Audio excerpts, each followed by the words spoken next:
Yeah, so what do you know, guys? Gonzalo Lira turns out to be alive. What a great news.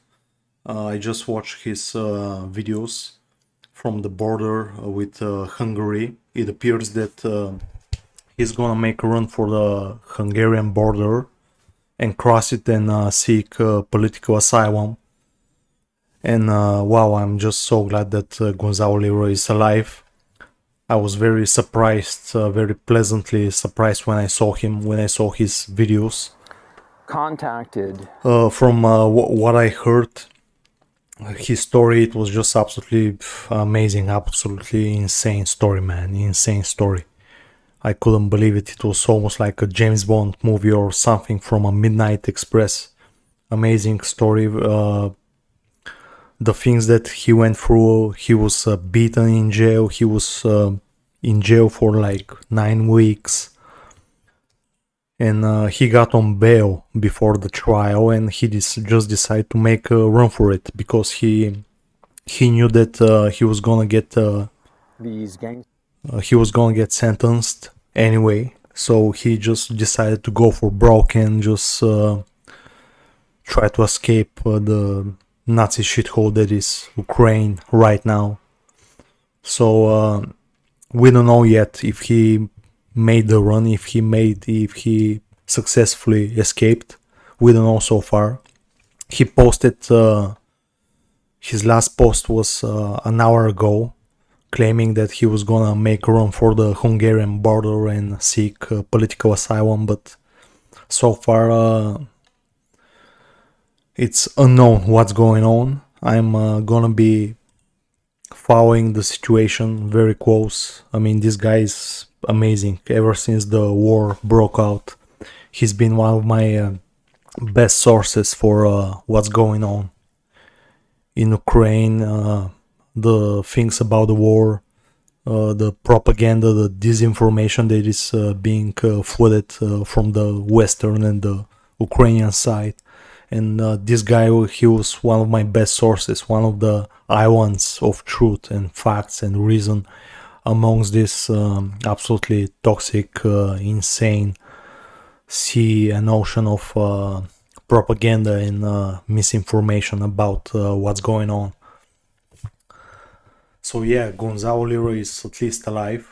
I was worried about him, that he might end up dead, but thankfully the guy is alive. We don't know if he made the crossing of the border successfully or not. We have no idea. I hope So yeah, Gonzalo he did Lira is it. at least alive. I hope he escaped.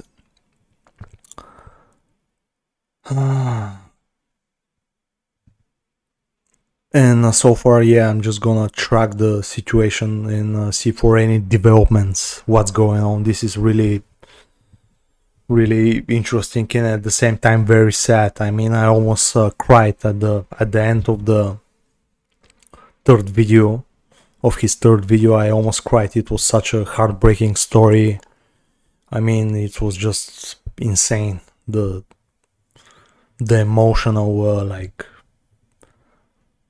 toll it took on me hearing him, this guy talking about his memories, his past experiences, and what he went through. It's just it was just heartbreaking, and I don't know if he's what's going on with him, if he's really still free, if he wasn't arrested. He said that he's gonna try to pass through the border control and basically hope that he's not into some database and they won't search his name and just pass him through. I hope they just overlook him and just wave him straight through the border control. I just pray for that, but I don't know. Let's just hope for the best, guys, and hope that Gonzalo makes it to Hungary alive and well and gets political asylum granted, because that's the only thing that's gonna save him. I mean, those Ukrainian Nazis are really vicious. They're really, I mean, really bad stuff.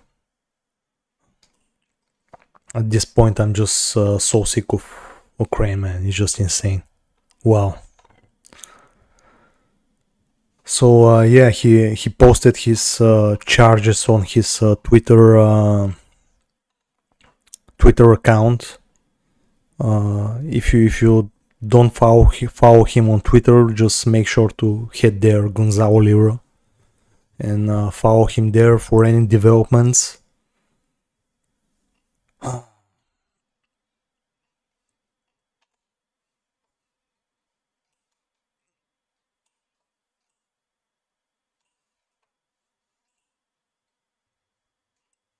He posted all the documents about his indictment in Ukrainian. Though this is his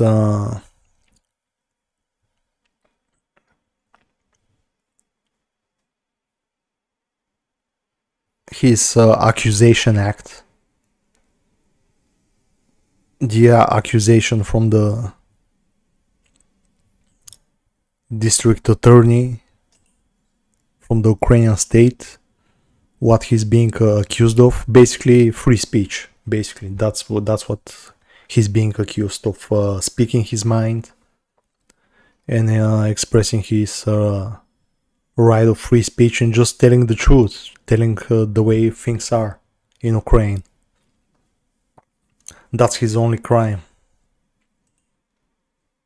Of course, the Ukrainian Nazis are intolerant, absolutely intolerant to the truth and facts, because it's not on their side.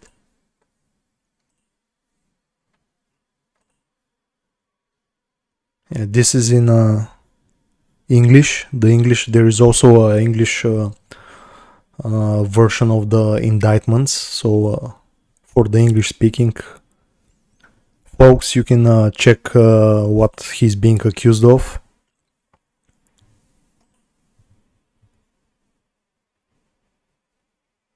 Yeah, basically bullshit, just bullshit, straight bullshit. So yeah, I'm just praying for the guy. I hope he's alive and well. And we're gonna see how the situation is developing.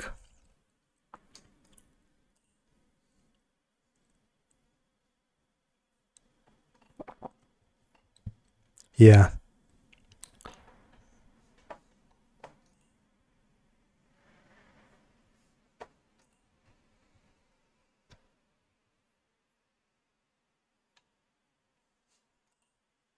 I'm just praying. I'm just praying that he successfully escapes this Nazi shithole. I mean, otherwise he's as good as dead.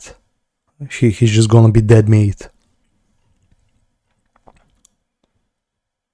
Especially after trying to escape. I mean, the Ukrainians will have no mercy on his life. No mercy. They'll just kill him in prison.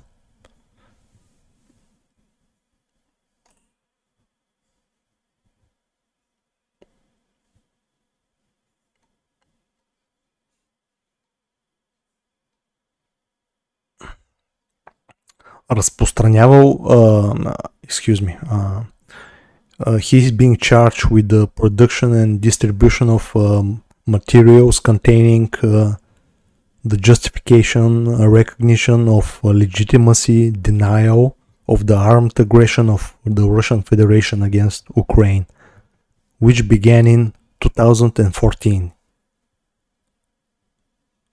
including by presenting the armed aggression of the Russian Federation against Ukraine as an internal civil conflict, justification, recognition of the lawful temporary occupation of part of the Ukrainian territory, as well as justification, recognition of the lawful occupation of part of the Ukrainian territory, basically the standard Ukrainian propaganda talking points. That's what he's being accused of, yeah. Just dismantling the Ukrainian propaganda talking points and revealing their war crimes in Donbass. since 2014.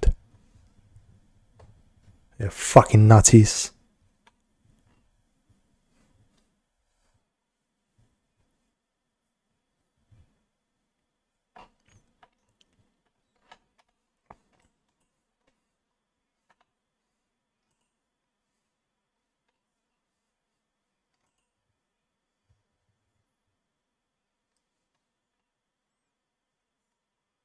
Yeah, his last tweet is hour ago. It's unclear whether he made it or not. We have no idea. I'm just in the dark as anybody else, and just gonna follow the situation, kind of see how it develops. It's 3 a.m. here in Bulgaria.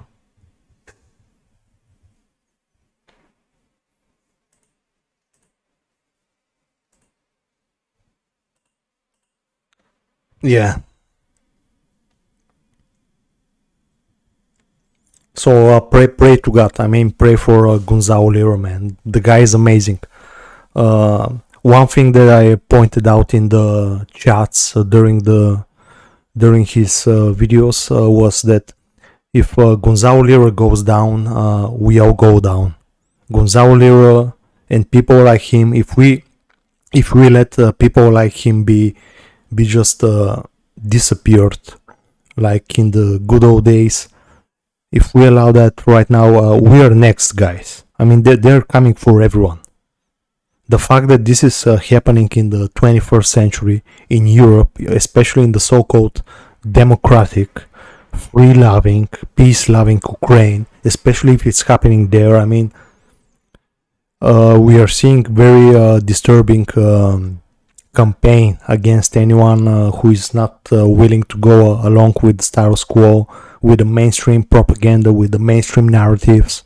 We are seeing just witch hunts, wild witch hunts everywhere. In the United States, in the UK with Nigel Farage, in Germany, I mean everywhere. Eastern Europe, even in my country, Bulgaria. I mean, fascism has made a huge comeback in Europe, and this is just insane. This is insane that it's just happening. It's real. It almost feels like surreal, absolutely surreal at moments. I'm just looking what's going on with the world today, and just I cannot believe what's going on, what's happening, what's transpiring in front of everybody's eyes, and most people are just sitting and taking it, just taking it. I mean, this is crazy, absolutely insane. This is going on. If anyone told me that I would witness such atrocities, I wouldn't believe it. No chance, man. It's almost like I'm in a Black Mirror Twilight Zone episode. I mean, it's crazy. It's just crazy. Absolutely crazy. Yeah, fuck, man. In 21st century, in 2023, we are dealing with Nazis and fascism and censorship and persecution of political dissidents. I mean, this is just insane, man. This is absolutely crazy that is happening in the world today. I mean, it's almost like we're reliving Nazi Germany again, I guess, at this point. I don't know what to think, really. It's just crazy. Absolutely insane. What's going on? So yeah, if Gonzalo Lira dies, if we let his case be buried somewhere, I mean, we are just as guilty, man.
Yeah, by the way, I don't know why the chat is disabled. If there are some viewers that wanna write their opinions, I would have enabled it, but I'm kind of new to this streaming thingies, and this is like my second stream. I just decided to create it since I saw the Gonzalo Lira videos and live chat. Learn more. Why I cannot enable the live chat?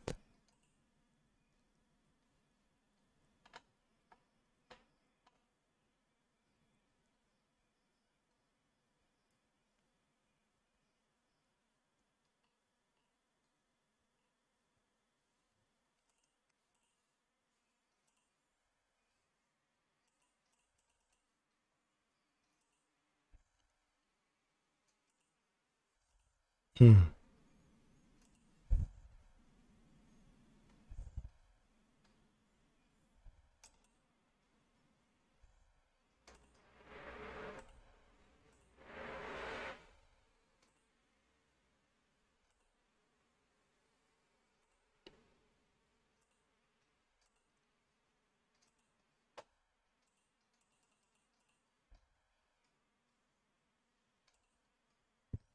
Yeah, whatever.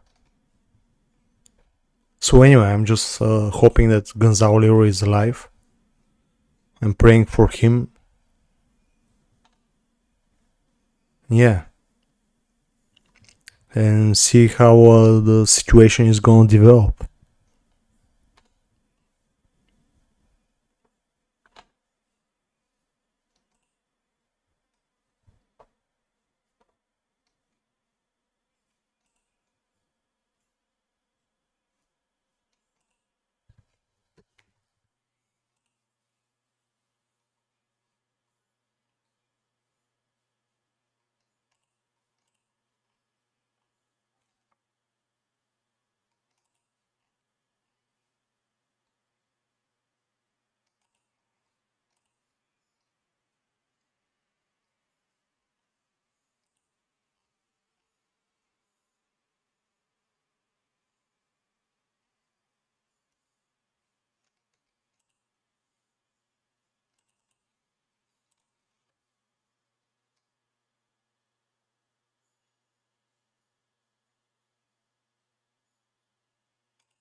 Maybe gonna restart the stream, see if I can enable the chat.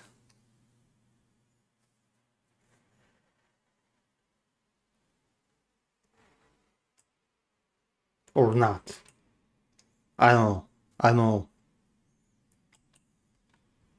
Have no idea how to enable the chat on the live stream.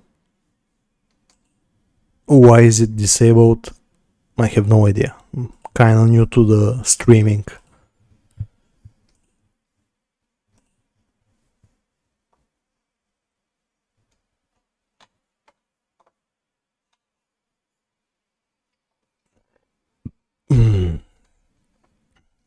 Yeah, whatever.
and apologized.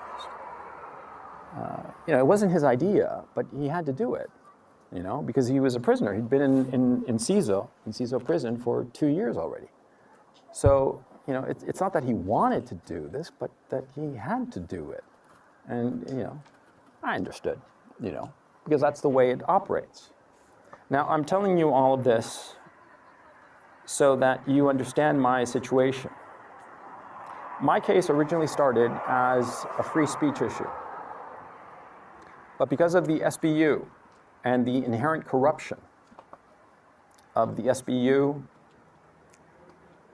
and the criminal justice system in Ukraine, I will definitely be sent to a prison labor camp where I will most certainly die. And so I decided that the smart thing was take my chances in terms of getting across the border. Right now, I'm maybe 5 kilometers away from the border with Hungary. Over the last 2 days, I rode my bike just about 1,300 kilometers from Kharkov all the way here to the border. And my intention is to cross the border, get to Hungary, and in Hungary, I'm going to ask for political asylum. Now, why Hungary? And why ask for political asylum? Very simple. You see, when I don't show up at my court date on Wednesday, the day after tomorrow, there will be an arrest warrant issued for me. Now, of course, this arrest warrant, they will presume that I left the country, so it will become an international arrest warrant. Now, the European Union, which is allied with Ukraine to its perdition, as many of you know in terms of the European economies, well, the Europeans will comply with this international arrest warrant, and they will scoop me up at the first chance. And it won't matter that it's a free speech case. It won't matter. Nothing will matter except complying. If I were to go to Poland or Slovenia or Romania, all of these little gremlins of the EU, they're going to scoop me up instantly and return me to the graces of the SBU and the criminal justice system, and eventually I'll wind up in a prison labor camp. I'm hoping that Hungary, which has shown some independence insofar as these matters are concerned, of complying with idiotic EU regulations and diktats, I'm hoping that the authorities in Hungary will look at my indictment, realize that it has nothing to do with me being an actual bona fide criminal in terms of harming people or property, and it's really a strictly free speech issue, an issue of democratic speech. And I'm hoping that the Hungarian authorities will show some mercy and some understanding and grant me this political asylum. That's my hope. By the way, I don't know anybody in Hungary. I've been to Budapest, you know, once for a long weekend. It was lovely. But I don't know anybody in Hungary. I don't have any relations with Hungarians of any sort. I dated a Hungarian girl once, years ago, but other than that, I don't have any connection to Hungary, and so I'm really going to be throwing myself at their mercy, hoping that they will see through this bullshit and realize that it's grossly unfair and it is just despicable. That's the only word I can think of. And so, yeah, you know, that's my situation. And so as this video goes live, at the time that it goes live, I'm going to be crossing the border. And I'm going to be hoping that my name doesn't appear on any system and that I'll be allowed through. That's my hope. If my name is on some system, on some list of live stream, and I'm going to show you how you can enable a live chat so that you can engage with your viewers. So all I need to do for this is click on edit over here, and you'll then see all of these features, right? So this is where you'd normally change this setting, but you'll see that it's not showing up in here. So you want to click on the cross, click on the live stream setting.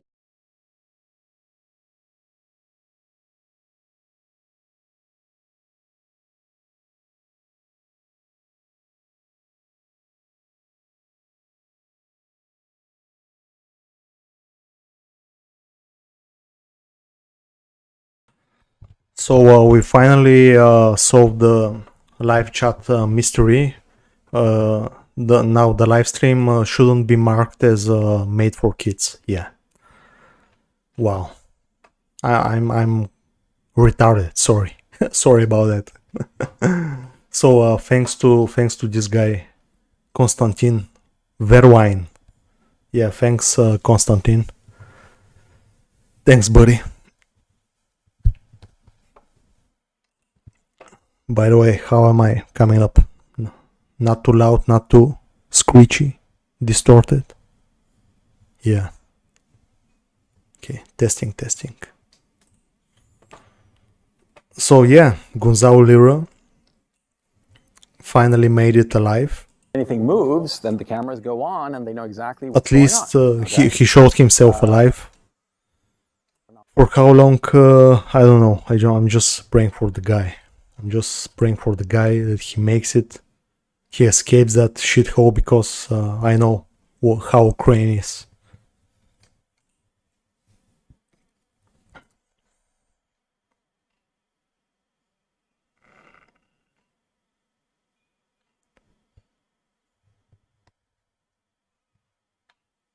The story was amazing. He told absolutely amazing a story about what happened, what took place in the past 9 weeks, ever since April the 30th. April the 30, yeah. Since April 30 he was missing.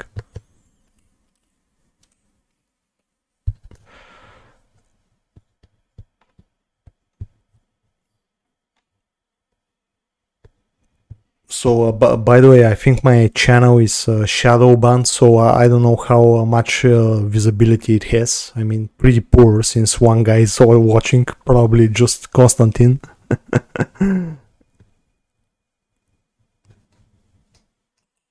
Yeah, he recorded it hour ago. I mean, his last post is hour ago. Yeah. And yeah, since hour and a half or two maybe have passed since they broadcast it, and ever since then I don't know what's going on. 26 minutes ago, the third one, the last one.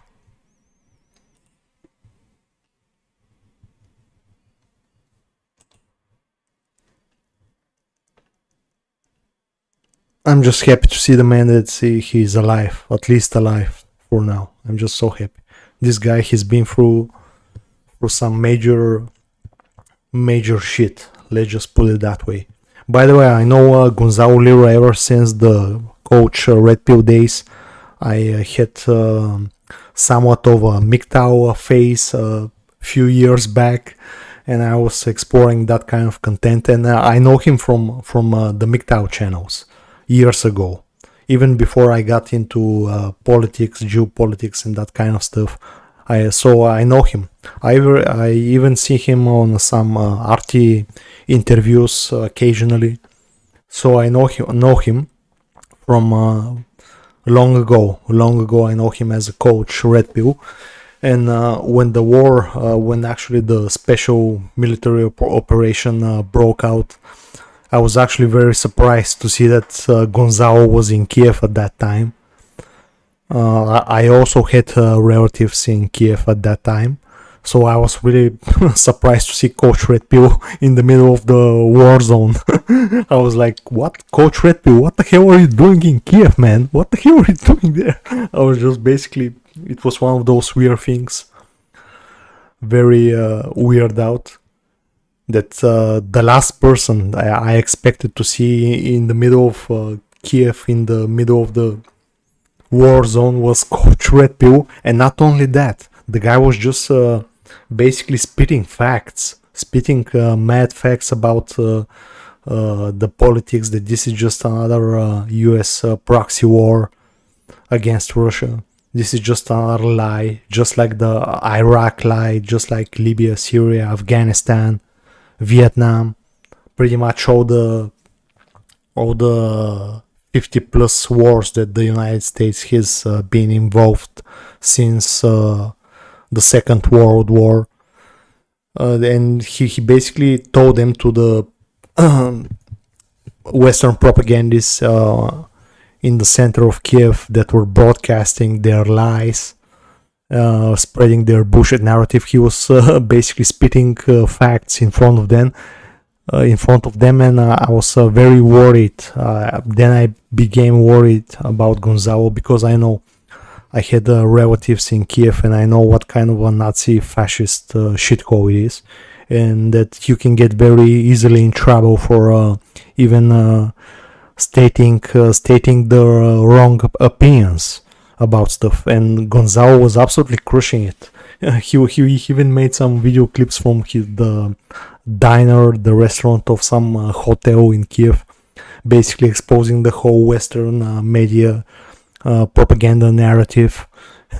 And I was like, wow, this guy has balls of steel. I was worried that the Nazis are gonna get him there then and there, and he'll never be seen again. I was actually worried that especially in the middle of Kiev, man, speaking freely about politics, it's just a no-go. It's just a taboo, man, especially after being invaded by the Russians.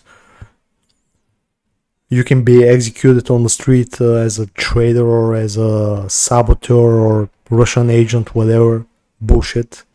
And I was very worried about Gonzalo that he's gonna get in trouble, man. I mean, I was like, dude, just chill out, just lay low, man, just escape. Well, what are you doing in Ukraine? Just go somewhere else, escape. The whole country is gonna be overrun. I mean, and then I understood actually that he had absolutely very close political opinions and views to my own, outside of this whole red pill MGTOW pickup artist sphere. And he was actually very intelligent, a very well-read guy.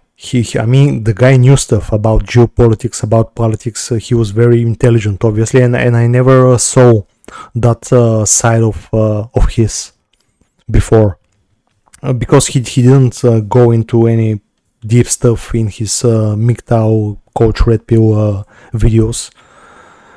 And after those videos, after he started shooting videos from Ukraine and spitting facts, I really understood that, wow, this guy Gonzalo Lira is actually bona fide. He's actually straight up G. He knows what he's talking about. Because back then I thought that this was just another MGTOW opportunist blogger, vlogger, whatever, con man that was just trying to sell his snake oil. And I had this sneaky suspicion about him. I wasn't really sure, but right after I saw him in the middle of Kiev just speaking the truth, I mean, I was like, wow, this guy is 100% legit, man. This guy, he just blew my mind. And later on, I was following, watching all of his other streams, all of his videos and commentaries about the war, and he was just dead on. He was just absolutely dead on. I mean, the guy is like Encyclopedia Britannica. He's so aware of so many aspects of politics, economics, social studies, information warfare. I mean, wow, PR. This guy really knows his stuff. Very intelligent person, and it will be a shame. You know, it will be a real shame if it's gonna be a real shame if they do something horrible to him. And it's just gonna break my heart. I mean, seeing this guy, watching him, following him, he on his wild Ukrainian Bandera adventures in the middle of a war zone. I mean, wow, this guy really won me over. He's one of those I don't know, kind of a special guys, that special people that you meet rarely in life, and I really wish I could have met him in person, at least for a few minutes, at least for a while, just to shake his hand. I mean, to just tell him, wow, I respect you, sir. I mean, you are just you deserve massive respect for what you're doing and for what you are. It's especially nowadays. It's such a rare sight to see such honest and honorable people like Gonzalo Lira. Wow, it's gonna break my heart if he ends up dead in some Ukro-Nazi prison. It's just gonna break my heart. Yeah.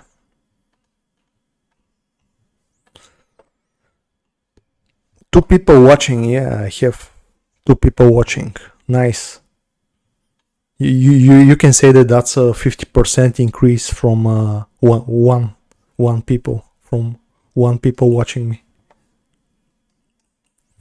So yeah, that's my personal experience with Gonzalo Lira and all of his commentaries and his work. I mean, I really like the guy. I really like him. He's a genuine good person. That's all I can say. I mean, you can feel it with some people. You just can feel if they're just like pure in terms of soul, their consciousness. He didn't do nothing wrong. He just spoke his mind freely in a very unfree country, Bandera Nazi overrun country.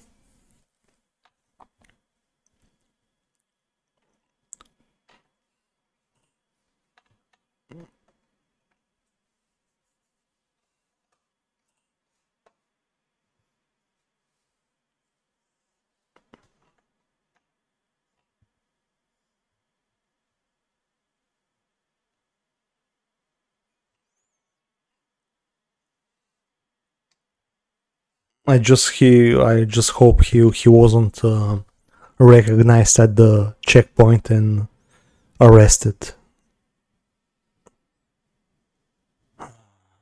Fuck, man.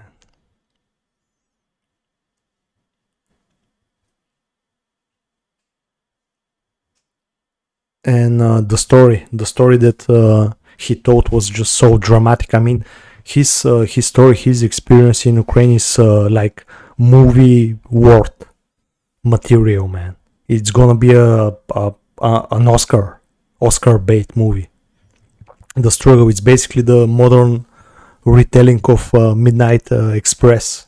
Basically the same shit, except real. Yeah, Midnight Express I think was real too, but this is like more contemporary.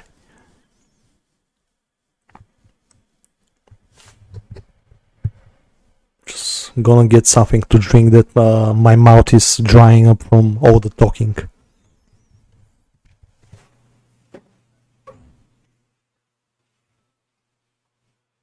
Russian agent. Okay, of course, I'm not a Russian agent, you know? And I'm just a regular guy living in Ukraine who saw what was happening, was horrified by this war, and thought that the only solution was to sue for peace because it's inevitable. Because if, you know, if a man such as myself, 55 years old, 83 kilos, not in the best of shape, gets in the ring with Mike Tyson in his prime, I mean, we know how it's going to end, right? Yeah, that was pretty much the situation insofar as the Ukraine and Russian conflict is concerned. And perhaps I did not emphasize this enough in my videos, but the purpose of my videos was to point out how horrifying the war was, how detrimental to the Ukrainian people and the Ukrainian nation it was, and the only solution was to find a peace settlement of some sort, of any sort, to prevent the complete destruction of the Ukrainian nation and the Ukrainian people. Well, that happened. About a third of the population of Ukraine has left the country. 20% of it is controlled and will be annexed by the Russians, and there's no doubt in my mind that they intend to capture much more territory of the Ukraine nation, probably up to the Dnieper River, and take everything east of it, and that will include Odessa, of course, and Ukraine will be broken. It's inevitable at this point, unfortunately. But anyway, the point that I wanted to make is that last year I was detained. I was investigated to see if I was a Russian agent. They realized I wasn't. And I was let go. But I was told in no uncertain terms that I could not leave the city or the country while my case was investigated. And me, being a very law-abiding citizen, because the extent of my criminal career up to this point was that in New York City in the year 2000, I was living in Lower Manhattan, and I had a dog, and I would walk the dog without a leash. And one time I got a ticket, $50, which I didn't pay. That's the extent of my law-breaking career. I'm very much a person who believes in civil society and following the rules and following the law. And so I was told that I couldn't leave the country, I couldn't leave the city even, which I wanted to because I wanted to be near my family. So I was a good boy. Later in prison, in CISO, I told this to some of the other prisoners there, because they're not inmates, because none of them have been convicted. Their cases are all being investigated, and some of these investigations take years, plural. Okay, one man I knew had been there for, as he said very proudly, 3 years and 3 months. Another had been there 6 years. Because what they do is that they arrest you and charge you, and they start their investigation, and they'll get around to the investigation when they get around to it. So a lot of times people just sit there forever. And that's basically the justice system in Ukraine. So anyway, the point is that my case was expedited. Prisoners couldn't believe that my case was investigated in a month, exactly a month. By the 31st of May, they had completed their investigation of me being this evil Russian propagandist, and the indictment was drawn up, which, as I said, you can read on Twitter and the thread that I posted at the same time that I'm posting this video. And where was I? I lost my train of thought. Yeah, when I was in prison, and I told the other prisoners how I'd been detained in April of 22 and told in no uncertain terms not to leave the country, the prisoners laughed, and they said, "You idiot. They were leaving the door open for you to leave. They wanted you to leave, you know, less hassle for them." And me, of course, you know, retrospectively, it's obvious, but at the time, I said, no, I can't do anything. They're telling me to stay, so I must stay, you know, like an idiot. That's simple as that. So anyway, insofar as my current, status of being out on bail, and the judge was very clear that it was very explicit. I couldn't leave the city, I couldn't leave the country, and I had to surrender my passports. I have two, the American and Chilean. And of course, they also confiscated these documents for my transportation.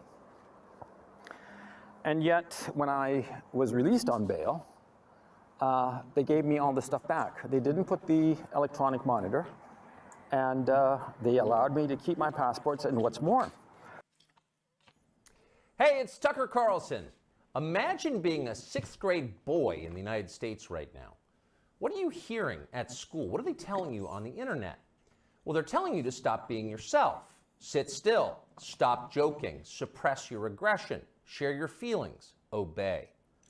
Female qualities are virtuous. Masculine qualities are oppressive. That's the message. In case it wasn't clear enough, schools around the country have removed urinals from boys' bathrooms. The male body itself is shameful. Sit down when you pee like a good little girl.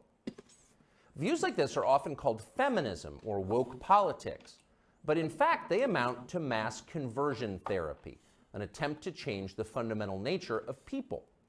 Nothing like this has ever been attempted at scale. It's one of the most grotesque and destructive experiments in human history. What would it be like to find yourself the subject? Yeah, I kind of boy trying to become a man during the Biden years. I kind of agree. If they wanted to set him up, first of all, why would they set him up? They got him. He's arrested. They obviously don't care for public image anymore, since they're openly waving swastikas, banderas, and so on. So yeah, why would they go through all the trouble just to give him. No, it doesn't make sense to me. It's a bridge too far.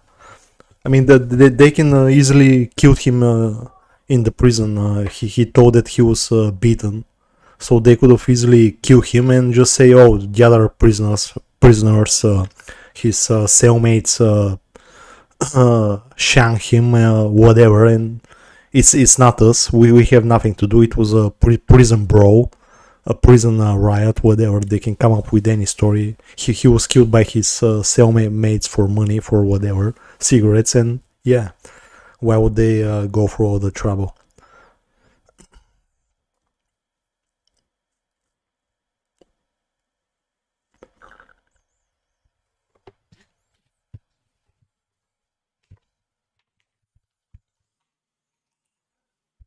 Let's see if there is more information on YouTube about Gonzalo.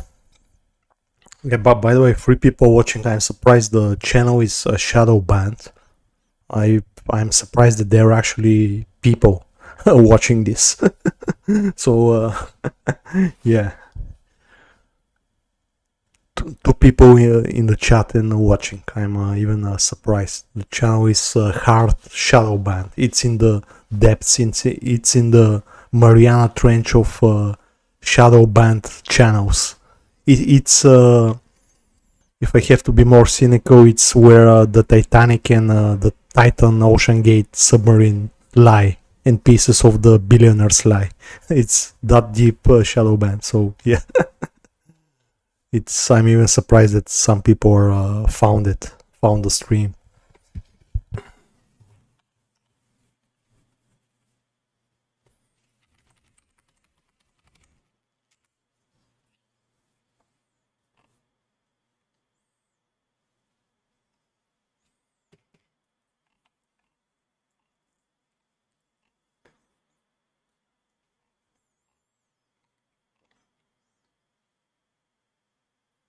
Yeah, there is some other streamer that is covering the event. Zero Dark Tony. He has like 20 views.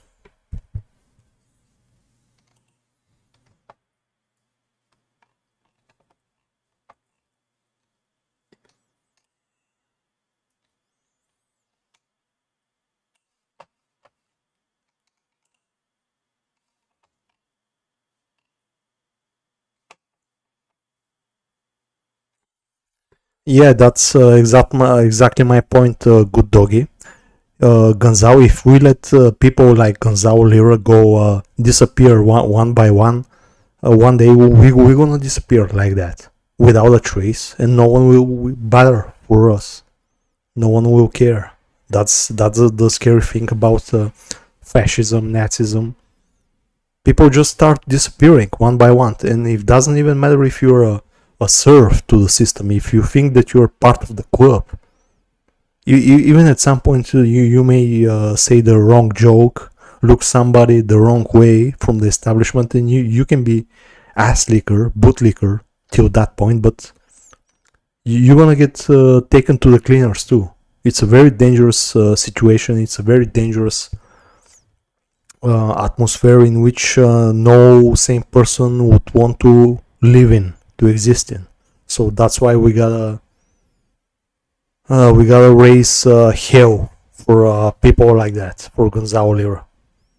I mean, I can be next. The way things are headed, I'm as well can be next. Every dissident all over the world. It doesn't matter, Eastern, Western Europe, United States. It's an open season for dissidents, for anyone speaking his mind really about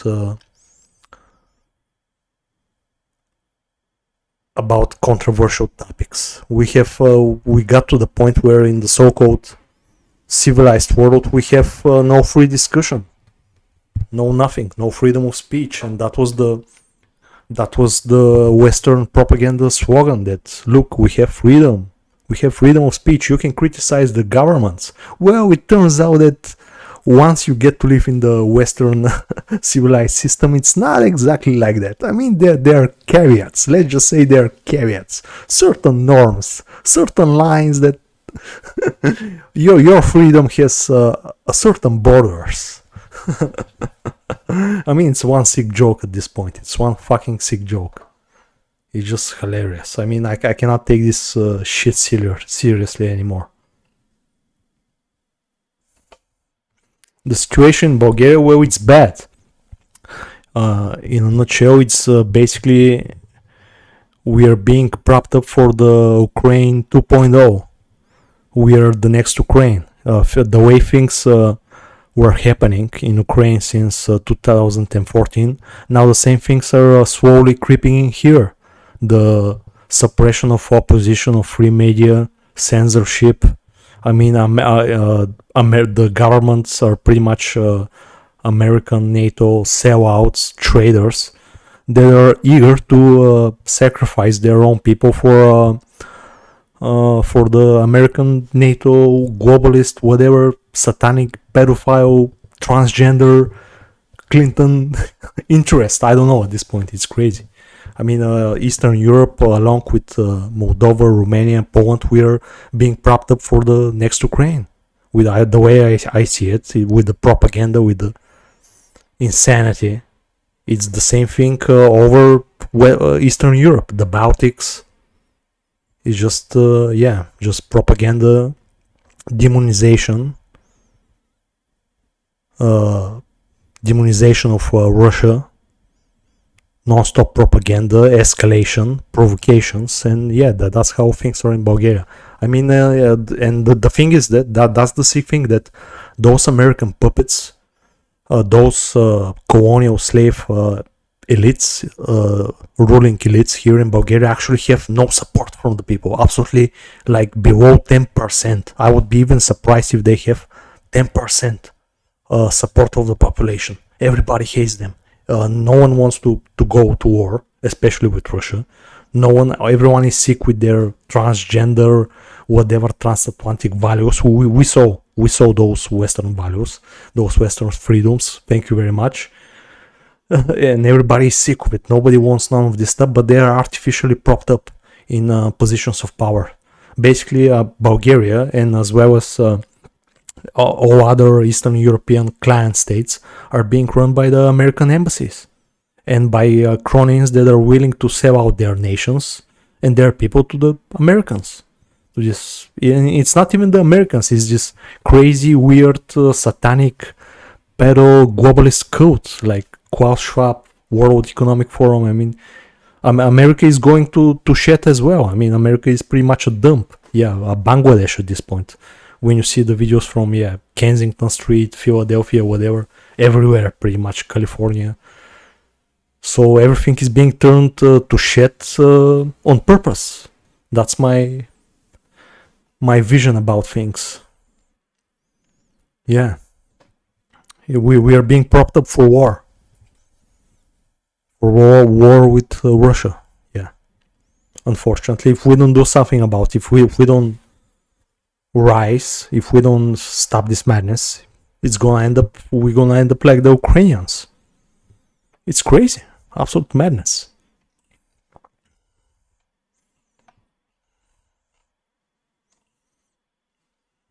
Let's see what this dude has to say. Nightly news, a short little video of how they are fighting the propagandists. That's it. They wanted to use you as an example. They wanted to make an example out of you so that no one would ever dare do it again. No one would ever even darken the doorway to try. That's why they arrested me. The extortion stuff that I discussed, that happened later when they realized that I wasn't a poor schmuck. But the start of the genesis of this whole situation is because I had an opinion that went against the narrative. And that's why I went to prison. And that's why, if I'm arrested again, I will die in prison. So I ask you, please, as many people as possible, The American State Department knows exactly who I am and the situation I'm currently involved in. And they know the fate that awaits me. Are we gonna have to get another freaking petition going?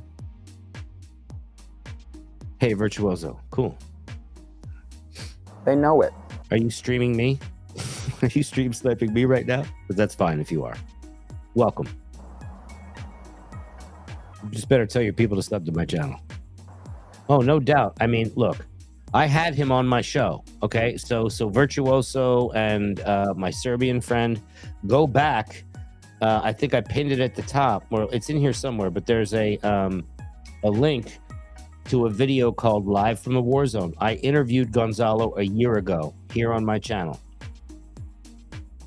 So, you know, had lots of chats with him, and he's, you know, it's in a tough spot.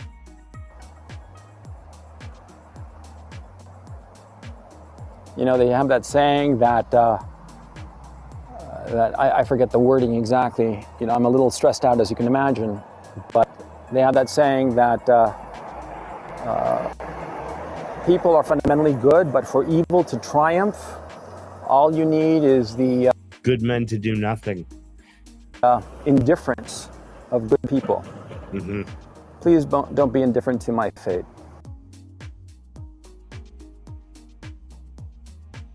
I ask you this very humbly. Please recognize the, All right, where is he? well, the Where is he? literal death that awaits me if this doesn't work out.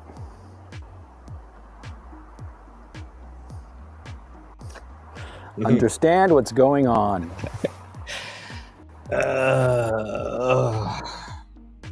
Oh, God damn.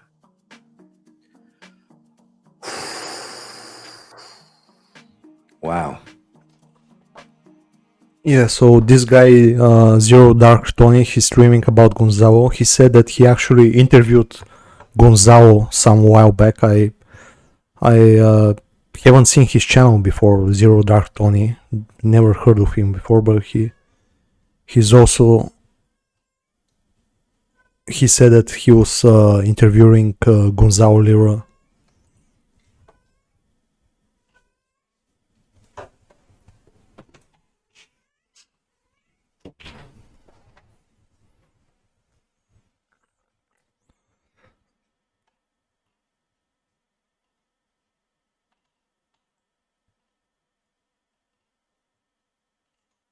Although I cannot find the video. He mentioned some link.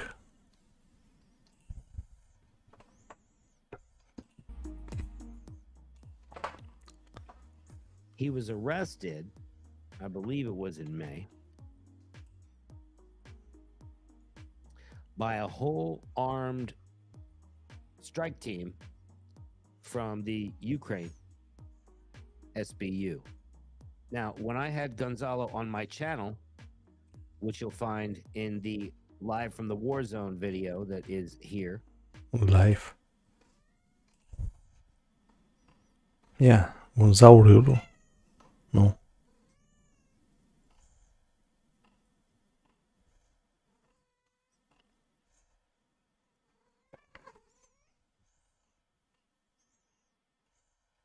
So anyway, if live from the war, if you wanna check some interview of Gonzalo Lira that you might not have seen before, check this guy's channel, and maybe he's further down. Check his guy's channel, Zero Dark Tony, and look for the Gonzalo Lira interview live from the Warzone. So I'm going to check his channel again here, and I'm going to see if he's got anything else up. I'm going to check the...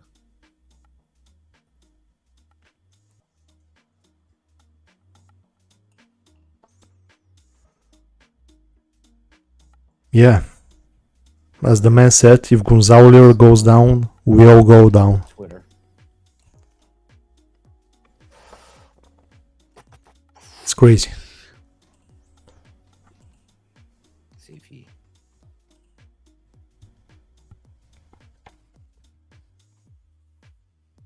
All right, there are no tweets.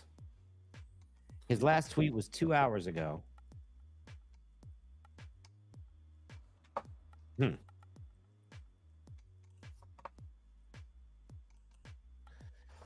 So drop it in the chat. I'm going to put the chat in the window here, guys. Let me know what you think about this.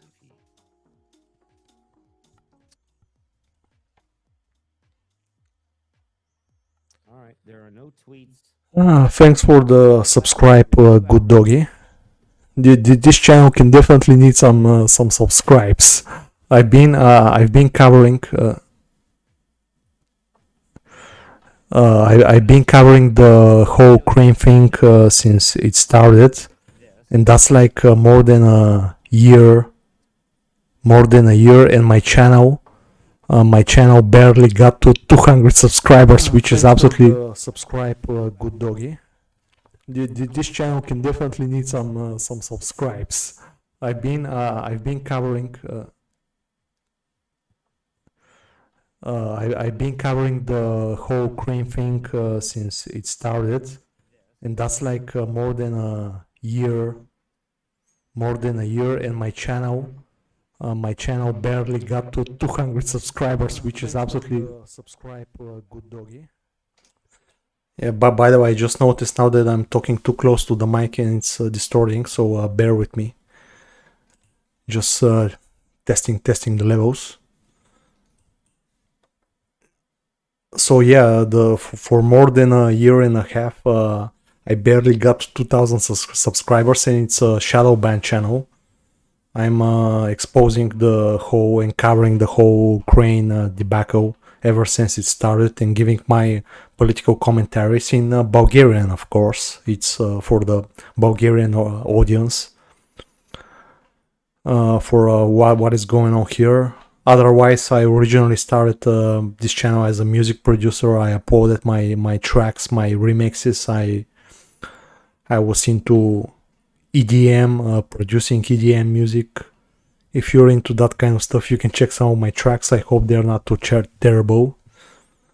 But since then, I got into politics. It all started when actually in the first days of the special military operation, the Ukrainians hacked the Bulgarian news site, and that just ticked me off, man. That was something that I haven't seen before, and I recorded this Ukrainian cyber attack on Bulgarian news site right in the first days of the special military operation. And when I saw that cyber attack, I really knew that shit is serious, and shit is about to go down, and that we are heading to something very serious, to a serious war. This shit is real. Otherwise, they wouldn't have went through the trouble of having some cyber attack campaigns in news sites, and especially in Bulgarian news site. And so I recorded the hacker attack, the Ukrainian hack on our Bulgarian news sites, and that's in the first on the 27th of February. Yeah, on the 27th. And this is a hacked Bulgarian site, news site, and they hacked the news with their propaganda. Yeah, go fuck yourself, Putin. Yeah, wow, original, super original. Yeah. And we were, and that just tipped me off. That just showed that things are very serious, and we're headed to a serious conflict. Yeah. And I couldn't believe it that was happening. I mean, I thought this is something happening only in the movies, and when you see it in real life, I recorded the attack just for evidence, and when that just got me thinking, man, we are heading into some serious shit.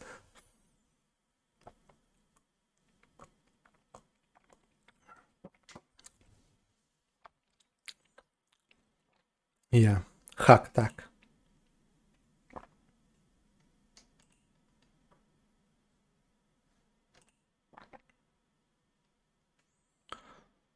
and after a few minutes, the site went back to normal. Now this is the original site. This is the original news. It's fixed now. First of all, there was a 404 error, and yeah, later the guys from the site NesBG, the guys later apologized. Yeah, admitted, yeah, we were victims of cyber attacks. We are trying to objectively cover every news and so on and so on. Typical bullshit stuff. And yeah, there were Bulgarian news media were hacked. And what did our government did? Nothing.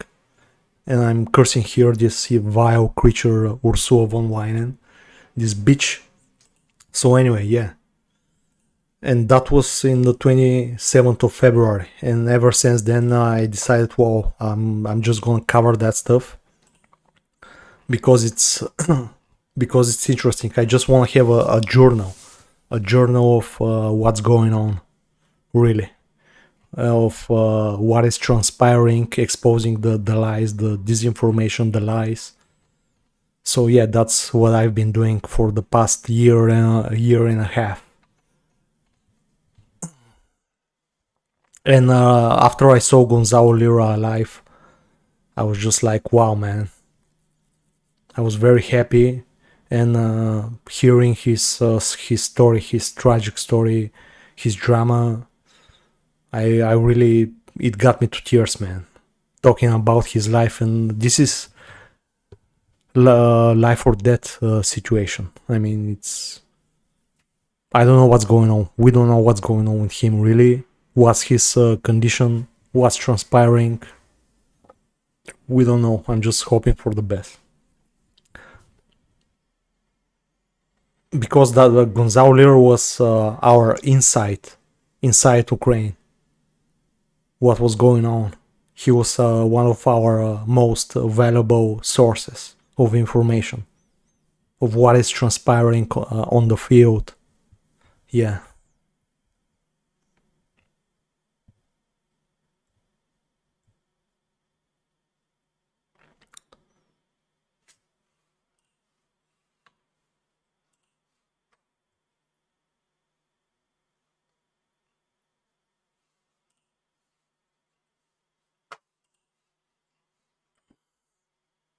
Empty, да, поздрави на Empty, добро утро на Empty, Empty, друг българин. Здравей, Empty. Да, за чата, да. Now I'm knowing, now I know how to enable the chat. Don't make it, don't mark it as made for kids. Yeah, I learned that lesson. This is like my second stream, the second time I'm streaming anything. So just bear with me. We're gonna go through this together. Patricia, thank you, Patricia. Thank you. Thank you very much. So yeah, that's what I'm just doing in 3:45 a.m. here in Bulgaria, Plovdiv. Yeah, just covering the fate of Gonzalo Lira on the run. I mean, we may not even know what's gonna be the development in the next hours, or I don't know, even days. I hope we get some kind of update about his situation. I really hope. Last known location, the Ukrainian-Hungarian border. His last tweet is 2 hours ago, and yeah.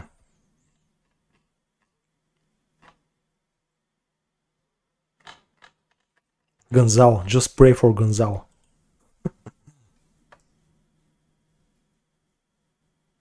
And also, yeah, check out this dude, Zero Dark Tony.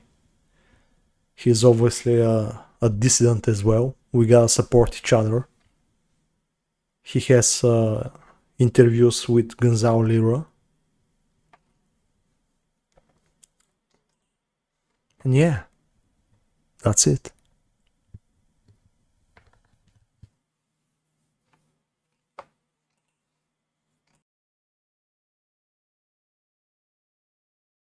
as well. We gotta support each other. And just say, oh, the other prisoners, his cellmates shank him, whatever, and it's not us. We have nothing to do. It was a prison brawl, a prison riot, whatever. They can come up with any story. He was killed by his cellmates for money, for whatever, cigarettes, and yeah, why would they go for all the trouble?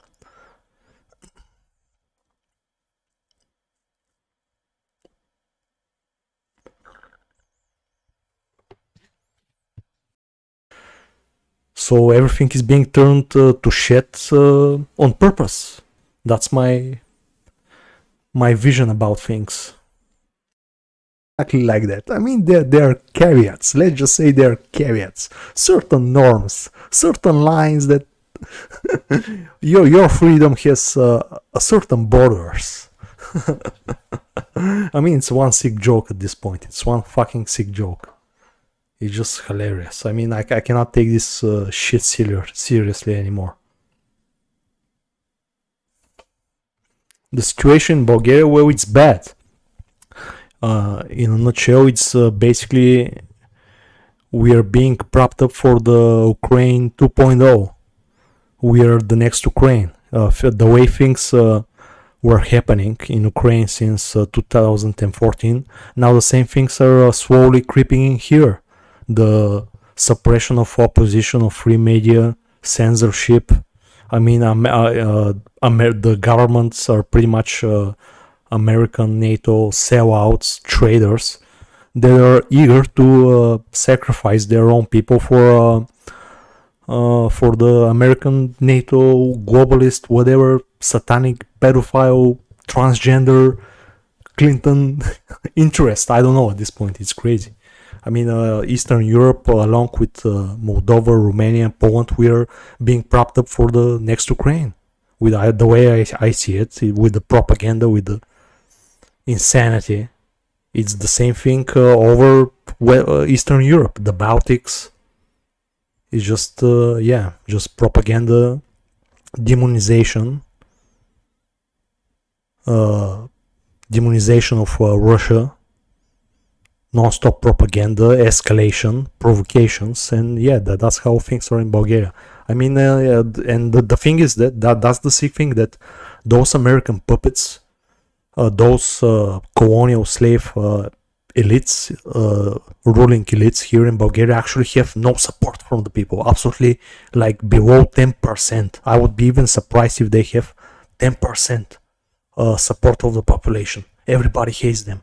No one wants to go to war, especially with Russia. Everyone is sick with their transgender, whatever transatlantic values. We saw those Western values, those Western freedoms. Thank you very much. And everybody is sick of it. Nobody wants none of this stuff, but they are artificially propped up in positions of power. Basically, Bulgaria, and as well as all other Eastern European client states, are being run by the American embassies and by cronies that are willing to sell out their nations and their people to the Americans. It's not even the Americans, it's just crazy, weird, satanic, pedo globalist cult like Klaus Schwab, World Economic Forum. I mean, America is going to shit as well. I mean, America is pretty much a dump. Yeah, Bangladesh at this point. When you see the videos from, Kensington Street, Philadelphia, whatever, everywhere pretty much, California.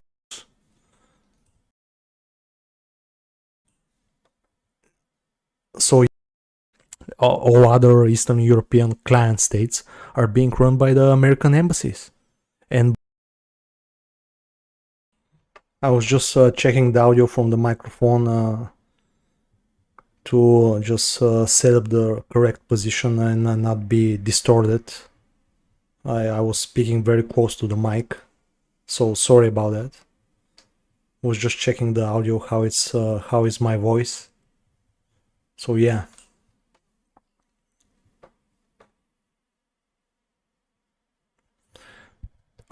England is, from what I'm seeing, England is having it worse, even somewhat worse than the United States. I mean, England has been pretty much overrun.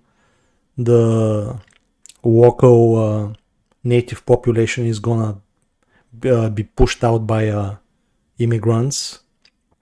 I know the situation very well in England, especially for the fewer and fewer remaining real British people.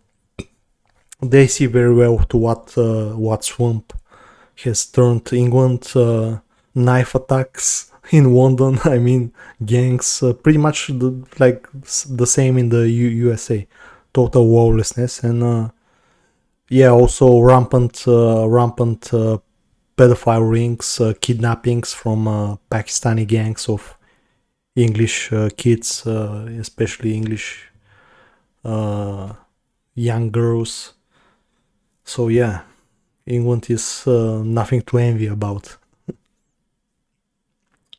I'm noticing a lot of British are actually escaping. A lot of older British are actually escaping in Eastern Europe, even in Bulgaria, buying some cheap plots, some cheap land, some houses in some village, and trying to escape. I can see that even Germans, other Western Europeans. Yeah, sometimes when I see how are the things in France, in England, it makes me appreciate Bulgaria a lot more. With all its problems, with all its set of problems, yeah, I would much rather prefer to be in Bulgaria than in somewhere in Western Europe at this point.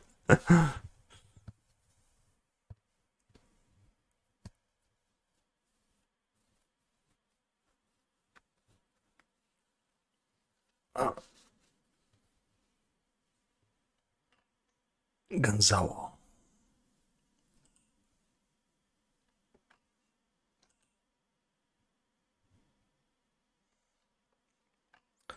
This guy stream ended.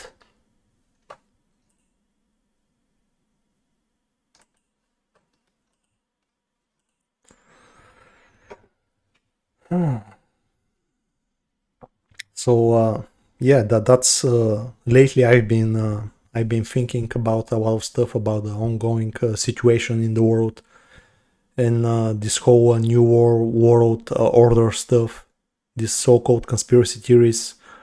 The more and more as we go, as we sink into the depths of total insanity, the more those conspiracy theories prove to be right, absolutely right on the spot. Not even right. They're turning true in a more horrible and dissatisfying ways that I have imagined. I mean, this is real stuff. Yeah, everything. The depopulation agenda, the total control, tracking, social grade score, everything is being revealed. I mean, total totalitarian, technocratic control and depopulation. That's what they've prepared for us.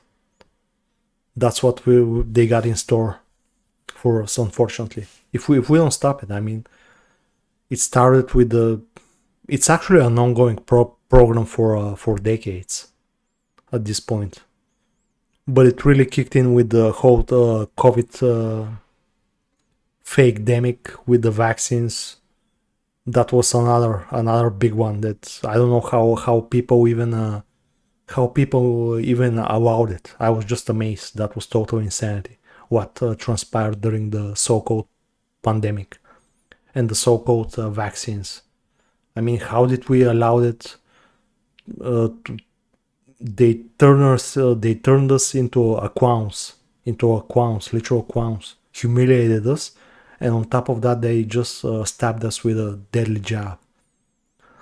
Now, I personally didn't took the vaccine, but I cannot say the same for the many other people that are getting health problems and quacks and heart attacks. It's just scary. LeBron James' son was, I think, the latest victim Before that, Jamie Foxx, even famous celebrities are getting just getting the Pfizer treatment. It's just insanity what's going on. And then the really awful thing is that there isn't going to be any arrests.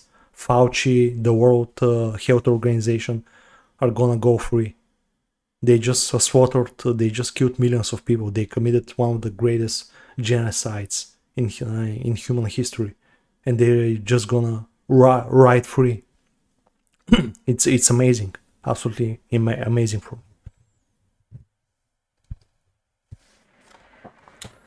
yeah, good doggy. I'm all about being based at this point. I have nothing left except being based, and I think that should apply to everyone at this point. We only got our baseness left. So in dark times like that, we just gotta be even more based, even more furiously based, because we have nothing left to lose at this point. We are all seeing what's going on, what's transpiring. People are being hunted down for just for speaking their mind. People are being sent to prison, chased. Not only Gonzalo, Lira, many others. And it's just crazy. And we just gotta be based. Based, man. No. Got nothing left to lose. I'm gonna go down. If I'm going down, I'm gonna go down as the most base motherfucker ever existed, and that should be the mindset of everyone. I'm gonna go down based as fuck, man. I don't care. I don't care about propaganda, social pressure, whatever, brainwashing. I'm just gonna show a middle finger into all that monstrosity called the New World Order or whatever, the Great Reset, the Deep Up agenda. Yeah.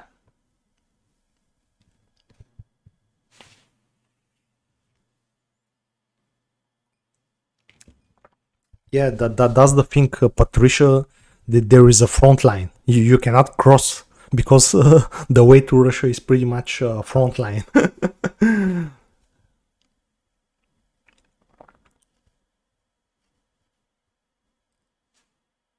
Belarus, I mean, going to Russia and Belarus from Ukraine is a no-go. No, there is a front line. It's not worth it.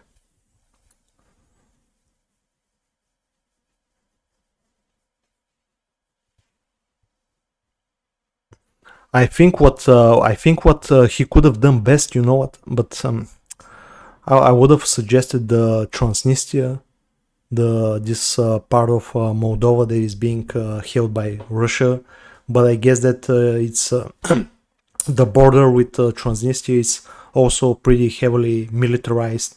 It's swarming with Ukrainian military personnel, so yeah, I think that's a no-go zone as well. So yeah, I think Hungary was the most actually the only choice, because so far Hungary and Orban have been somewhat defiant to the EU and Ukraine. So yeah.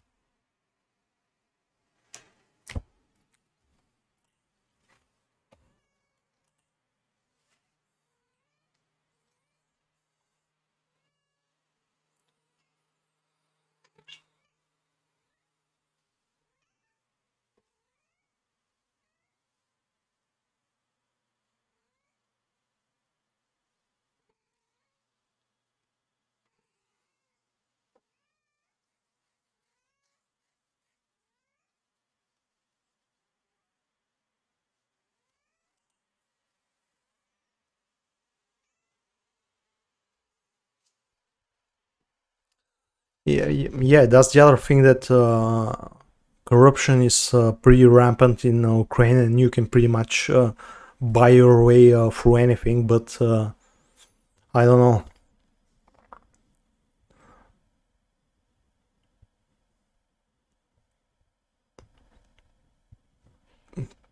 I wouldn't want to be the border guard that lets Gonzalo Lira escape.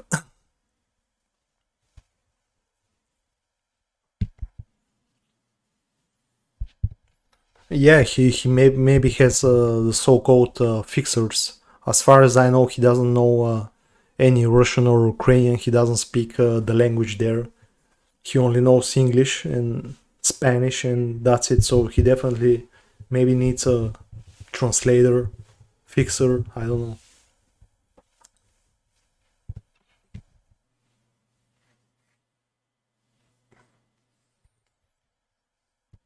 Yeah, don't even get me started on Sanch, the way he's being treated. Don't even get me started. I mean, I've been following Assange ever since he rose to fame, ever since the famous Iraqi video he released. Yeah, it's despicable, absolutely despicable what's being done to him. I mean, it's like wow. And the same UK he has the guts to preach to other countries about civil rights. I mean, it's just clownish, total clownish. Assange is gonna go down as one of the heroes of our time. I mean, wow, that's a real man right there. That's a real hero right there. People like Assange, people who have the bravery to tell the truth, no matter the consequences, even if their life depends on it. Those are the real heroes nowadays. So yeah, I'm wishing for everyone to be such a hero. Just in times of lies, as someone said, in times of lies and a universal deceit, to tell the truth is a revolutionary act. So every one of us should be a revolutionary in their own ways, in their own little ways. You can start small. For example, like my channel, I also have a TikTok account. I'm posting their stuff. The thing is that I have way more visibility, way more views with on TikTok, but as you know, it's not a very serious platform, especially for politics. But I still get some clips still get kind of a traction, way more traction than in YouTube, that I'm getting on YouTube. But again, everyone can do something small. Just speak your mind. That's all you need to have to do to be a little revolutionary, little truth warrior. Just speak your mind freely and show that you're not afraid. You're not afraid to say the truth, even if there are consequences. Just to give the example, because I think that some people are afraid, ashamed, a little bit, I don't know, put off of taking unpopular positions, and that's the way to slavery. When you start to conform to the mainstream, to the status quo, when you only conform and don't raise your voice, don't speak your mind, this is a dangerous way that leads to slavery and total subjugation. So everybody has to speak their minds. Even if he gets judged, peer pressured, whatever, laughed at, it doesn't matter. I mean, at the end of the day, it's all one big joke. It doesn't matter.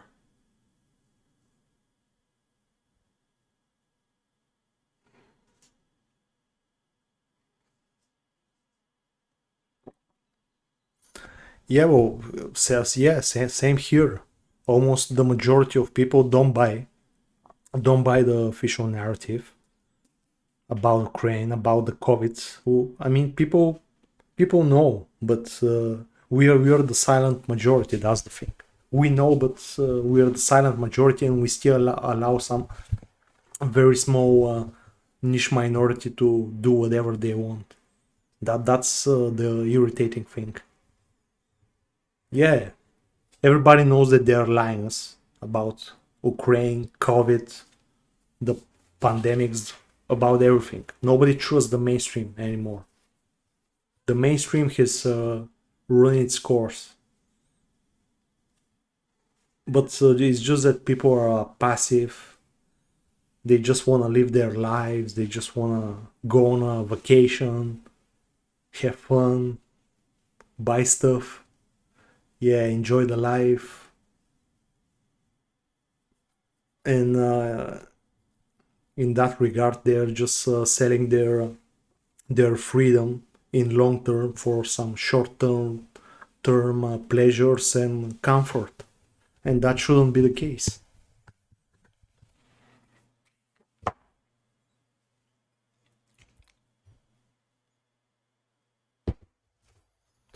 And people are so bogged down by this inflation, by the rising bills, by the rising prices, cost of living, and they just don't have time for political activism. And they realize that it may be detrimental. They may lose their jobs, for example. Some are afraid that they're gonna lose their jobs. Banks are not gonna give them credit, whatever, and that's why they conform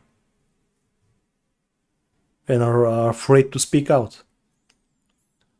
Especially now when we have such brazen examples of deplatforming, debanking, like we saw in the Canadian protests. I mean, I couldn't believe that that thing is even happening. I mean, and even from Canada. I mean, you would have thought that Canada is at least somewhat more decent than the rest of the West. I mean, the good old Canadian stereotype has been put to shame. Has been put in trash after what they did with the protesters there, for freezing bank accounts, freezing bank accounts of protesters, of truckers. I mean, that's basically like starving them out.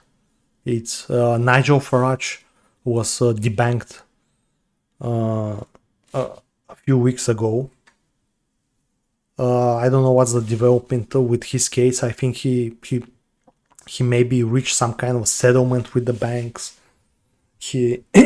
But it just shows how dangerous it is right now, and especially when they introduce the central digital bank currencies, the CBDCs, it's going to be even more easier to debank people, to control their cash flows, and use finances as a weapon.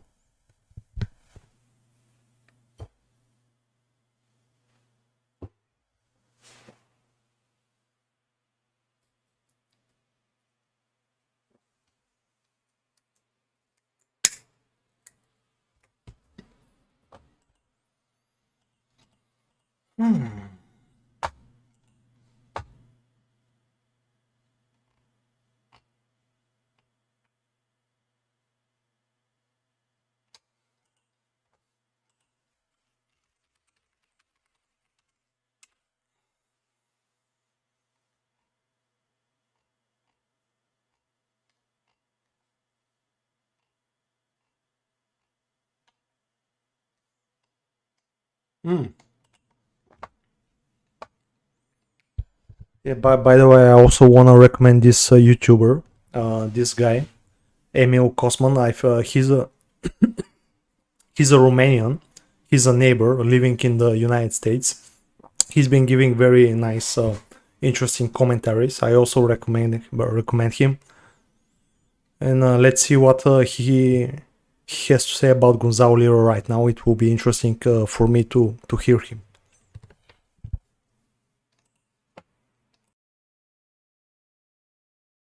what he said. Welcome back. Thank you very much for being with me again today. Well, Mr. Gonzalo Lira reappeared after 3 months after being arrested by Ukrainian SBU, Secret Services, Security Services, Secret Police, however you want to call it. If you remember, he used to broadcast his YouTube videos. I think he was in Kharkiv or Kherson in Ukraine. That's what he said. And he was arrested by the Ukrainians, and now he has been freed. And it seems like he's telling some tales of torture and abuse by the Ukrainians, including the fact that he's going to land somewhere else. He's not going to stay in Ukraine, obviously. So let's see the details provided by Gonzalo Lira. I think he posted some tweets, made some tweets and a video. Let's see, I have here Russia Today is gonna tell us about it. So this article is from today, July 31st, 2023. US Chilean journalist describes torture in Ukrainian prison. Gonzalo Lira has reappeared 3 months after his arrest by SBU. Chilean-American blogger Gonzalo Lira, arrested by the Ukrainian intelligence in May on charges of pro-Russian sympathies, reappeared online on Monday and told a sordid tale of beatings and extortion while awaiting a show trial. And I'm quoting Gonzalo Lira, "I was tortured in 2 of the 4 cells I was in by the other prisoners. I was tortured in 2 of the 4 cells I was in by the other prisoners," end quote. Lira posted in a 25-tweet thread on Monday evening, noting that all the torture in the pretrial detention center, SIZO, was outsourced to the inmates. And I'm quoting, "I got a cracked rib in my first cell, but it wasn't too bad. The worst stretch was in my 4th cell. From 1 p.m. on June 21st until 7 p.m. the next day, 30 hours, 2 inmates tortured him and at one point used a toothpick to scratch the whites of my left eye while asking me if I could still read it if I had just one," Lira wrote. One of the torturers was allegedly reprimanded for bruising the 55-year-old blogger's chest because the instructions were to leave no marks. And I'm quoting here, "Right now I am about to try to get out of Ukraine and seek political asylum in Hungary. Either I'll cross the border and make it to safety, or I'll be disappeared by the Kiev regime. This is what's happened to me over the past 3 months." So he did this today at 6:23 p.m. on July 31st. Lira posted photographs of the documents laying out the charges against him, suggesting that he was being imprisoned over social media posts on YouTube videos. He said that one video in particular that got the authorities' attention was Ukraine a Primer, his explanation of the background of the current conflict with Russia, which blamed Kiev for provoking it. Well, then I shouldn't go to Ukraine, I guess. And here he said, "I'm out to cross the border." Okay. According to Lira, he was beaten and tortured because the Security Service of Ukraine, SBU, figured it could extort him for all his savings, amount to some $100,000 when factoring in the confiscated computers and phones. Told he would be found guilty and sentenced to 5 to 8 years in a labor camp at his upcoming trial, Lira decided to flee Ukraine and seek asylum in Hungary. How? Was he just let go? What's going on here? I'm posting, and I'm quoting, "I'm posting this thread just as I'm getting to the border checkpoint." So wait a second. So he was released and he's just leaving? Is that what I'm reading here? Told he could be found guilty and sentenced to 5 to 8 years his upcoming trial. So if a trial, Lira decided to flee Ukraine. If you leave a country and you're on trial, what's that? And seek asylum in Hungary. What I mean, he was freed and he can go to Hungary. He's trying to cross the border. Is that what I'm reading? Why was he freed? And then he says here that he could be eliminated. Is that what it was here somewhere? That he could be done with? Why didn't they do it already? Anyway, maybe we're gonna find out with time. And I'm quoting, "I'm posting this thread just as I'm getting to the border checkpoint." He tweeted, "If you don't hear from me in the next 12 hours, welp, I'm on my way to a labor camp. Wish me luck." So where did he, anyway, where did he, how was he able to get out? You post something like this and the Ukrainians will not see it and get you back? I don't know. For instance, if I am charged with something and I post a video and say, "Hey guys, I'm about to flee the country," what do you think will happen to me? And these guys are monitoring my videos. Don't you think these guys will know the second live as I'm making my video and uploading it? These guys will know exactly the first second that I posted something. Do they want him out of the country? That's why they released him. But if he gets out, he's gonna start talking again. So they miss the point. So if he's going to miss the trial, it means these guys are just letting him out. I don't understand exactly what's going on here. So he was for 3 months, he's charged, he has a trial date, he's out of the prison or jail or whatever he was, and now he's telling everybody that he's going to cross the border and he has the trial, and he's going to flee to Hungary, and the Ukrainians will just, I don't know, we'll find out, okay? I'm just asking questions. It seems like strange, the wordings here. Let's put it this way. He credited the Chilean embassy for any care he received in jail, noting that the U.S. embassy called me 3 times but gave me nothing but support. Empty promises. No, bromides. I said promises. Huh? Bromides, bromides. I don't know what that is. Bromides. Let's see what the hell that is. I don't know what that is. Okay, maybe you guys know. But I don't know what it is. A compound of okay, that's the chemical. Jesus Christ, that's for against erection. Is that what it is? Bromide. a trait, an unoriginal idea or remark typically intended to soothe or placate. Feel-good bromides create the illusion of problem solving. Okay, that's what he said. That's what it is. Feel-good bromides create. Let's see how do you pronounce it? Bromide. Bromide. Thank you. See, I learned something. I don't know what the fuck that was.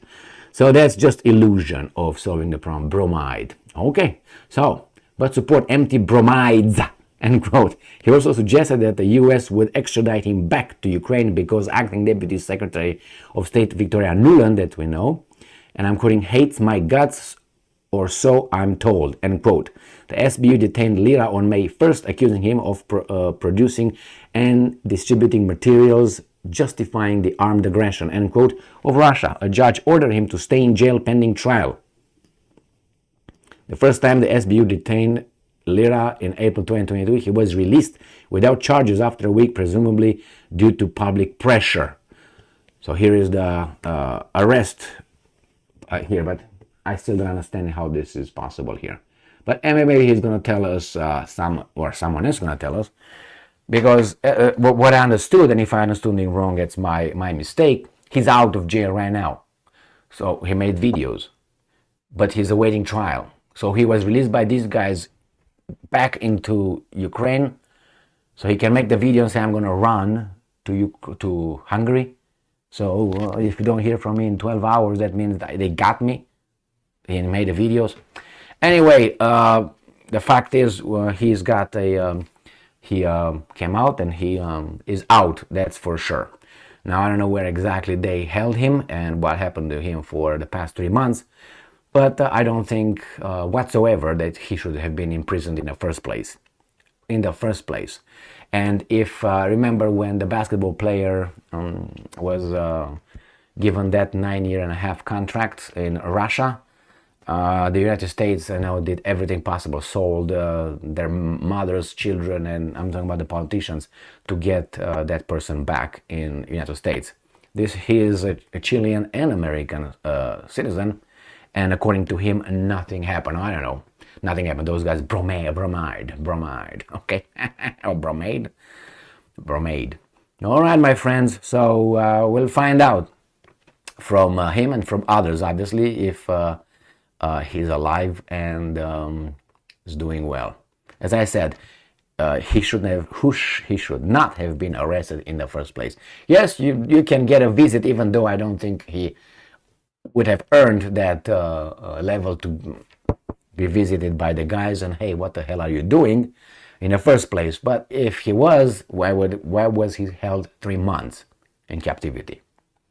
What I mean, they had all the evidence over there before they were they arrested him. What else they needed from him? Why do you arrest him and keep him over there 3 months until you discover what? If you arrest someone, that means you already have a suspicion that he is committing a crime, right? So you already do it, and then you say, okay, now let me find the evidence. Even what's his name, Andrew Tate, wasn't he arrested in Romania for what, 2 months, almost 3 months, I think, and he was released, and he's in house arrest, so he can't go around whatever he wants, and so, and he's. Anyway, we'll find out. Good that he's out, and very good. I hope he's doing well and he's continuing his work. Good luck. Thank you very much for being with me again today. Stay strong, stay smart.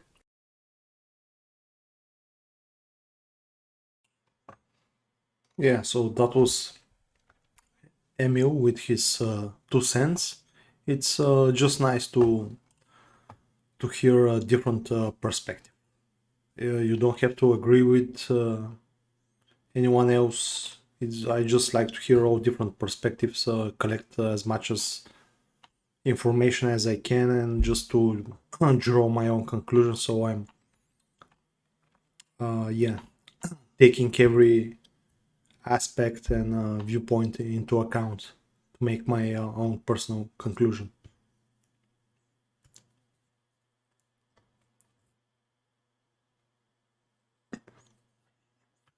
Лека нощ, MT. Благодаря, че се отби. That was empty. He's going to sleep. It's 4:20 a.m. And yeah, I'm just streaming.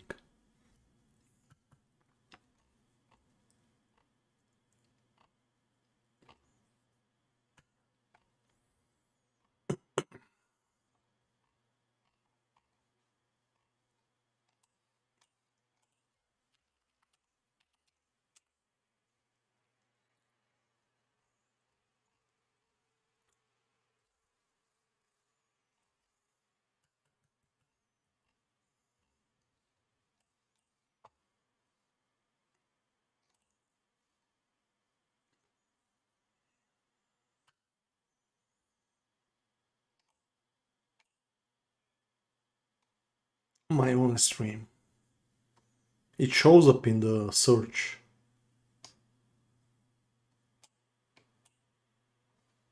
Yeah.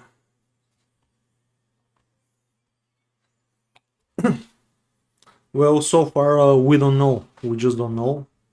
It's unclear. Gonzalo Lira fate is unknown so far. The last post is 3 hours ago on Twitter.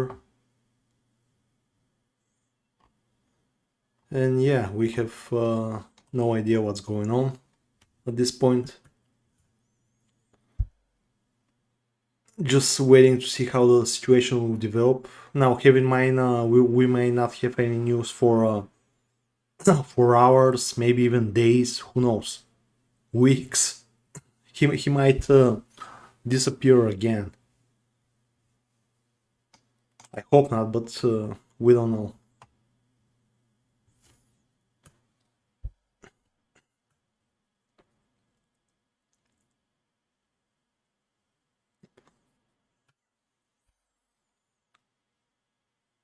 Yeah, by the way, another streamer that I'm following is Danny Hypefunk.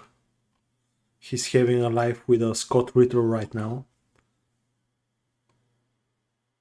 I also follow them closely. Nah, we can't do that one, guys. So we're gonna.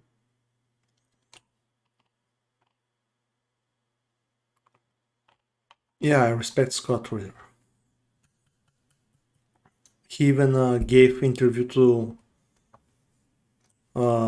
Bulgarian YouTuber journalist, which was quite successful.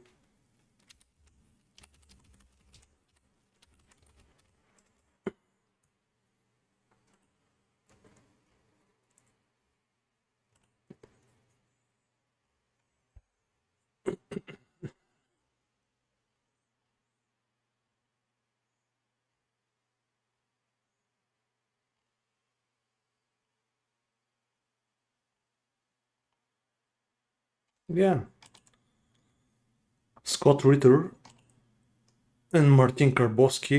Bulgaria is basically an American colony. He just stated the obvious, pretty much. We know that we're occupied by the U.S. by NATO, even though some may call it an alliance. No, it's not an alliance. It's occupation. Let's just call a spade, okay? It's occupation. I'm not into mind games. I'm into based. I'm into being based and saying base stuff. So I'm not gonna twist my mind and call shit a pile of cream and vice versa. Sorry.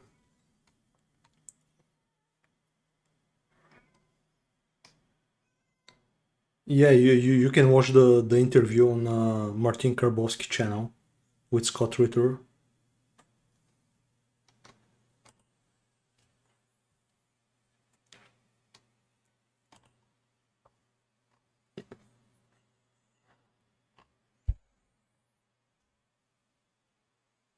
Yeah, I know Andrei Martinov. Yeah, I've seen his lives, his guest appearances. Yeah, I know him. I pretty much follow every known source on Twitter too.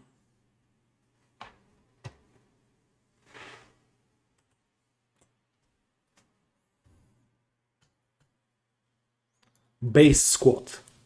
We're gonna be the base squad. It's on us to carry out this war against modern day globalist fascism. The based squad.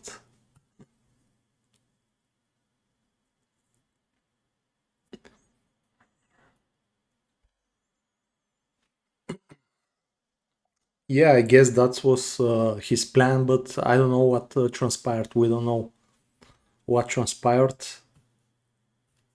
I hope he's safe and pray for him. Yeah.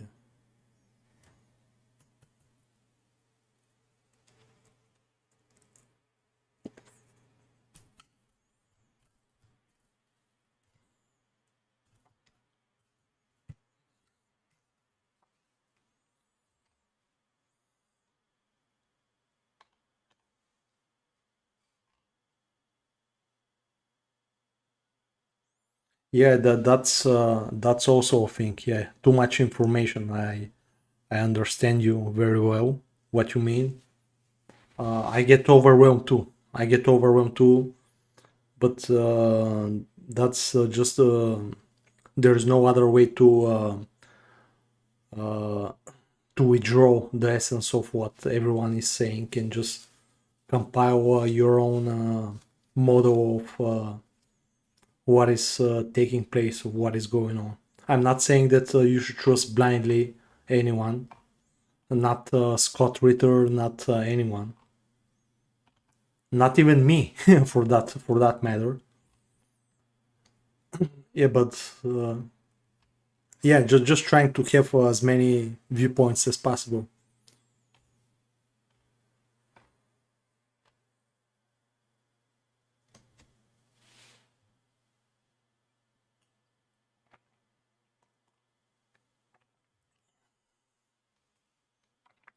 Yeah.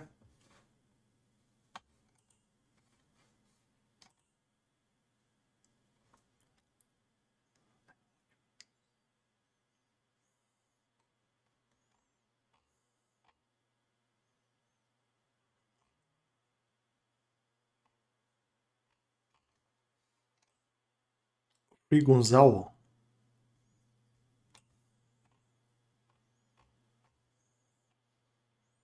Patrick Lancaster is the other guy I also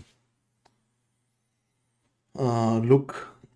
I also follow.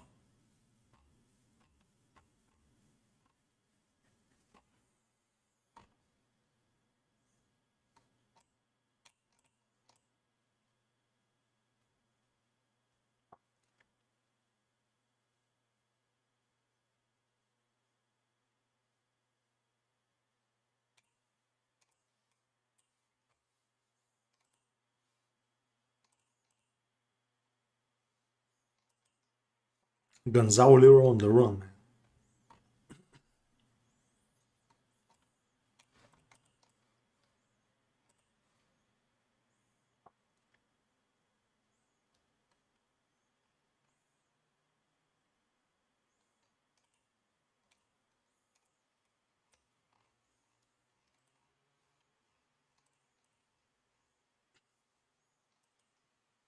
Gonzalo Lira on the run, man.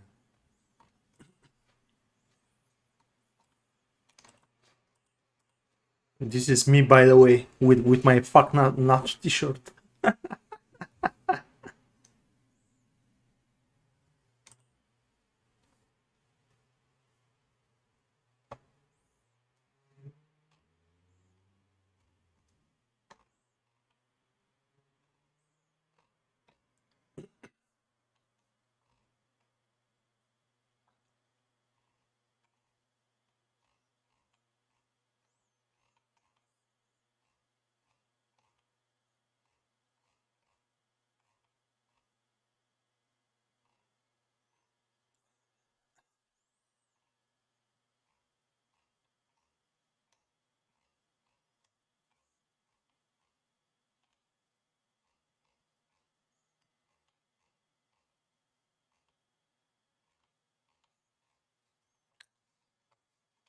So yeah, that's I think that's gonna be for tonight.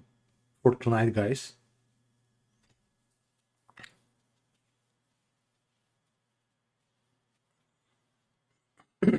Yeah, so I'm gonna cut the stream. So far, there are no developments with the Gonzalo Lira situation, and as soon as there is anything, I'm gonna make an update.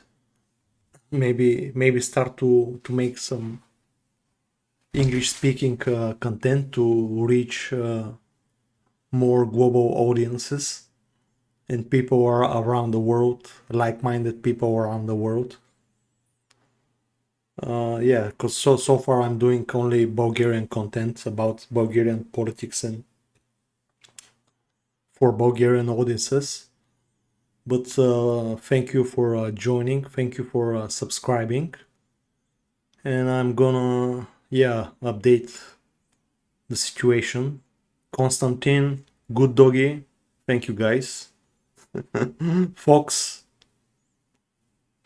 thanks for coming and tune up for some further content and we're gonna follow the situation, yeah. Not only with Gonzalo, with the whole developing madness and World War III that is going on. The war on humanity. It's basically what is it?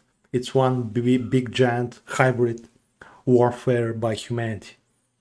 This is the fight of our lives. So think free, speak free, and stay free and safe. So that's gonna be for tonight. And yeah, bye.